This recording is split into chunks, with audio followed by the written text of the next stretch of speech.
Jesús sigue aprovechando las circunstancias en su peregrinaje por este mundo hacia Jerusalén para revelar a sus discípulos cómo es manso y humilde de corazón, y estimula y nos invita a imitarle, a acercarnos a él porque es manso y humilde, e imitarle en esa mansedumbre y humildad.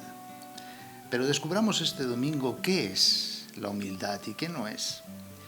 Del mismo modo, va mostrando Jesús los misterios del reino a la gente más sencilla, a los pobres de espíritu, que consiste en la comunión con el amor de Dios y expresarlo en la construcción de fraternidad. Al mismo tiempo que va ocultando a quienes solo piensan en poderes o en gloria medidos según los bienes pasajeros. El esfuerzo por entrar en el reino de Dios se concreta en un estado de humildad. ¿Qué es lo contrario a la humildad? La soberbia. Enaltecerse a sí mismo desde la propia autosuficiencia.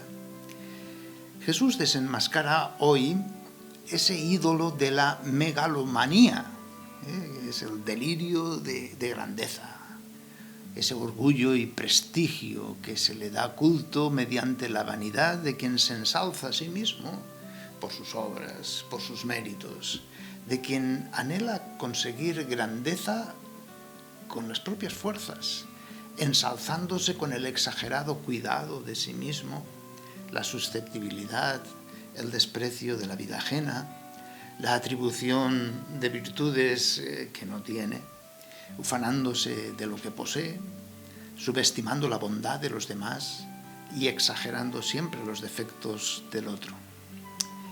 ¿Y qué es la humildad? Pues se trata sencillamente de dejarse enaltecer, pero por el amor y la misericordia de Dios. Es humilde quien vive en un estado de confianza total y abandono en Dios, sin reservas. Es el que está abierto a la gracia, y todo lo refiere a Dios, no a sí mismo. Si hay algo bueno en mí mismo, es Dios quien lo realiza. Lo que mueve el corazón de Dios a ensalzarle. Por eso Cristo es humildad, quien se rebaja a sí mismo, aceptando la condición humana, y sin replegarse en sí mismo, se ofrece a favor de los demás hasta el sacrificio de la cruz. Por eso es exaltado y glorificado. Así como Cristo es humildad porque se hace pequeño, nuestra humildad consiste en sentirnos pequeños porque ya lo somos. Y si en algo nos sentimos grandes, pues hacernos pequeños también. Humildad cristiana es participar en el mismo camino de Jesús, el del grano de trigo que se entierra y muere para dar muchísimo fruto, el de la cruz, morir por amor para que el amor mismo nos devuelva la vida, nos resucite. Quien se ensalce será humillado, y quien se humille será ensalzado. Es la clave del día de hoy. Este domingo se nos invita a reconocer que el poder y la gloria no tiene que ver con lo que el hombre inclinado al pecado ambiciona, sino reconocer que el poder y la gloria auténticos son revelados en el misterio de la cruz, en el misterio de la encarnación. Es amor que sirve, que entrega la vida, amor servicial y sacrificado. Esto es necedad para sabios, no lo pueden entender y permanece oculto, pero también escándalo para los judíos, que aspiraban a la fuerza, al poder, al dominio, ya sea por sabiduría humana, paganos, o por milagros, los judíos, y así convirtiendo el yo en un ídolo a adorar. Hoy es un día propicio para sencillamente descubrirnos amados, engrandecidos en nuestra realidad por la mirada de Dios. Cada vez que el Señor nos mira, nos sentimos ensalzados. Como María. Qué grande es Dios, porque ha mirado, ¿sí?, la humildad, la pequeñez, la miseria de su sierva, de su esclava. Esa humildad nos libera de todo tipo de autosuficiencia, nos hace vivir en libertad y en una gratitud constante, rindiendo todos los talentos recibidos, gratuitamente recibidos, gratuitamente trabajados, y aceptando también, cómo no, por eso es la humildad, nuestros propios límites. Es sábado. La costumbre después del culto en la sinagoga era invitar a comer a los rabinos que estaban de paso. Nos encontramos pues a Jesús cumpliendo la ley y también las costumbres de aquel tiempo. Al igual que los fariseos estaban espiando a Jesús y observando cada gesto y palabra, también Jesús presta atención, no como espía, ¿no?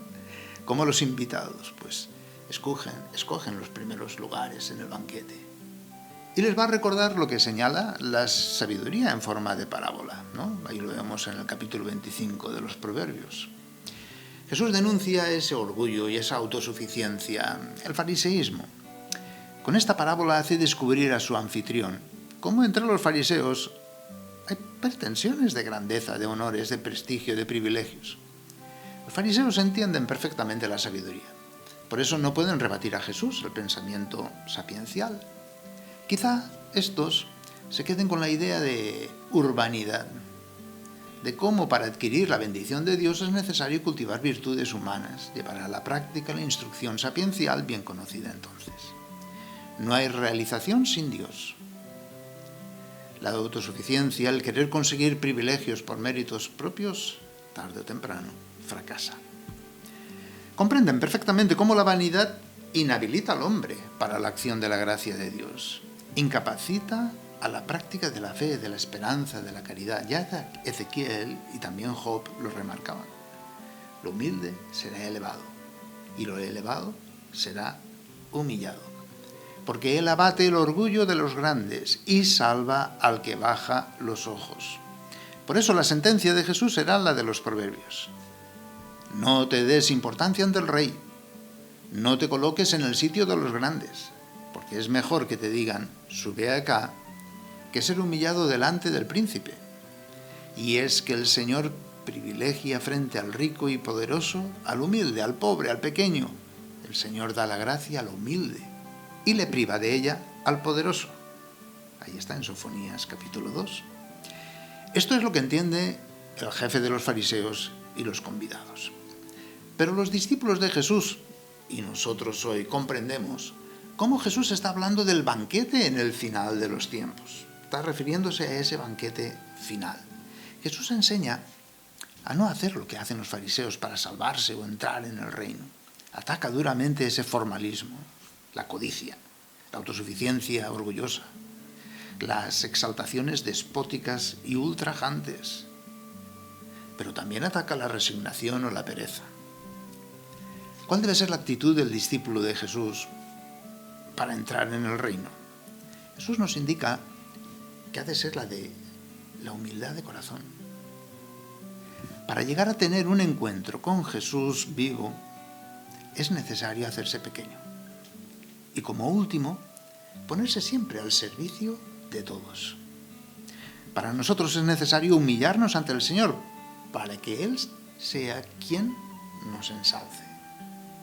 Y humillarse ante Dios significa reconocernos pobres, pecadores, y combatir el pecado actualmente de forma activa hasta las últimas consecuencias. Quien quiera justificarse a sí mismo no será ensalzado, sino que será humillado en el juicio final. Se trata de ir purificando nuestras manos, limpiar nuestros corazones de todo tipo de soberbia, orgullo, lujuria, gula, pereza, envidia, en una lucha activa contra el pecado. También Pedro recomienda humillarse ante el Señor para ser ensalzados por Él. San Pablo nos recomienda no complacernos en la propia sabiduría, sino dejarnos atraer siempre por lo humilde. Vivir con toda humildad, mansedumbre, paciencia. La nueva forma de soberbia, contrario a la humildad, es la de autojustificación.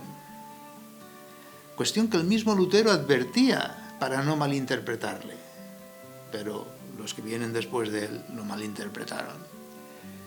Él hablaba de cuidado con autodeclararse justos o autoproclamarse salvos como una cuestión mágica que no necesita de obras ni esfuerzo contra el pecado. En Jesús y sus seguidores constatamos siempre una lucha, un esfuerzo, un combate contra el pecado. Nada de pereza ni de resignación. Hoy en día los luteranos aceptan la indisolubilidad entre fe y amor, entre justificación y santificación. No así muchísimas sectas. Todos tenemos un deseo de gloria, es evidente, pero no puede ser saciado este deseo por ningún prestigio de este mundo. Ni siquiera por tener una buena salud, riqueza, nobleza, poder, ni por el hecho de ser de un pueblo o de otro, ni por el camino de obras humanas. La gloria se obtiene solo y exclusivamente por la gracia de Dios. Solo Él enaltece. Pero para conseguir esta gloria se requiere nuestra respuesta de amor. Ese amor que se pone al servicio de todos. Ese amor que se sacrifica por el otro. Es decir, nuestra participación en la cruz de Cristo, en su humildad. Por eso, la humildad consiste en reconocernos siempre en camino. Es decir, somos solamente peregrinos de esperanza. Jesús, aprovechando la circunstancia, y siguiendo el texto del Evangelio del domingo de hoy, se dirige a su anfitrión para dar una lección sobre el amor gratuito. De fondo está criticando duramente la actitud del quedar bien frente a los demás, actuar por puros intereses económicos, políticos, sociales, la actitud de buscar recompensa o gloria de los hombres. Jesús no acepta una relación fácil invitando a los allegados.